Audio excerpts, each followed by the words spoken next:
Canım, acımısan? Mən də acımışam. Gözlə, restoranda belədir də, gecikir. Gözə gələcək yeməyimiz. Ay, yeməyimiz gəldi. Ay, bunun yanına pomidor xiyar qoymayım. Qızım xoşlamır pomidor xiyarı. Məndən gələ soruşardınız yemi. Bunu dəyişin pomidor xiyarını çıxardın. Ya da verin mən götürərəm. Qəşəng qızım, acımısan ha, qəşəng yemək demişim. İndi yeməyimiz gəlir, gözləyək. Ay, yeməyimiz gəldi.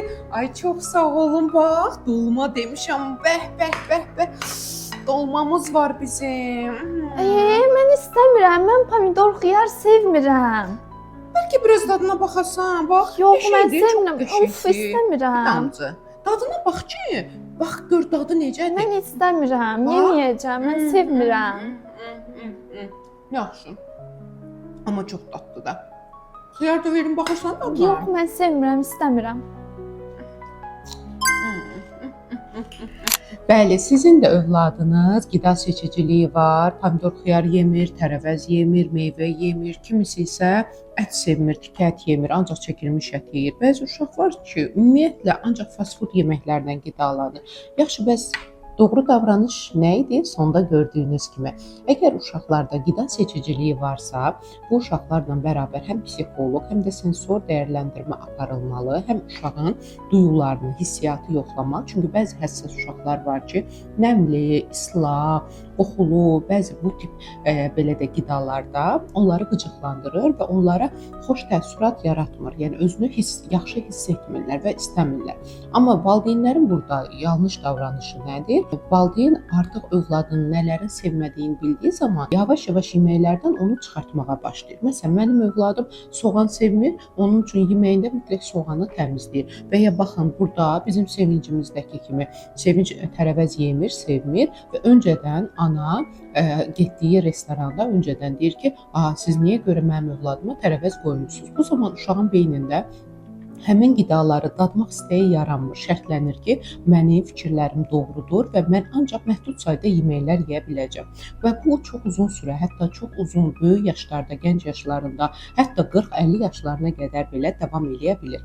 Bunun üçün də biz buna deyirik məruz qoyma və normallaşdırma texnikaları. Yəni normallaşdırma texnikası nədir? Az öncə elədiyim kimi yeməyi istədim, bilirdim yanında da tərəvəz verəcəklər, amma mən onlara tərəvəzi çıxartmağa istəmədim. Qəbul etdim və hər dəfəsində yorulmadan ona həmin tərəvəzi təklif etmək lazımdır. Çünki görməlidir. Məsələn, uşaq meyvə sevmir. Bu demək deyil ki, siz süfrəyə meyvə qoymamalısınız. Övladınız tərəvəz sevmir. Bu demək deyil ki, onu tərəvəzdən uzaq tutmalısınız. Davamlı şəkildə gözü gördüyü zaman, hər kəsin yediyini gördüyü zaman artıq beyində bu normallaşmağa başlayır. Anam yeyir, atam yeyir, evə qonaq gəlmişdi, o da yemək yeyir. Bu nə olan şeydir? Axır bunun bir dadına baxım deyə düşünür. Azacıq da olsa ucundan götürməyə başlayacaq və zamanla necə də dadlı, ləzzətli dünyada təamların olduğunu kəşf edəcək. Siz küçədə pişik görsəz təəccüblənərsiniz, yoxsa meymun? Təbii ki, küçədə, yolda pişik görsək təəccüblənmərik. Çünki hər gün gördüyümüz heyvandır. Amma meymuna təəccüblənərik. Amma bilirsiniz, Hindistanda meymun görərkən yolda heç təəccüblənmirlər. Çünki orada hər yerdə meymun var. Yəni insan gördüyü, davamlı gördüyü əşyaları, canlıları, məfhumları qorxmur və onları qorxu mənbəyi kimi görmür. Ona görə də pomidor xiyarı sevməyən uşaqdırsa, elə siz onun acığına hər gün pomidor xiyarı yeyin. Hər dəfəsində yorulmadan ona təklif edin. O yemir, hər dəfəsində yox desə belə, ağlasa belə məcbur etmədən çox ləziz olduğunu və azacıq dadması gərəkdiyini ona bildirin. 1, 2, 5, 15, 20-ci cəhddə nəhayət o xiyardan yeyəcək.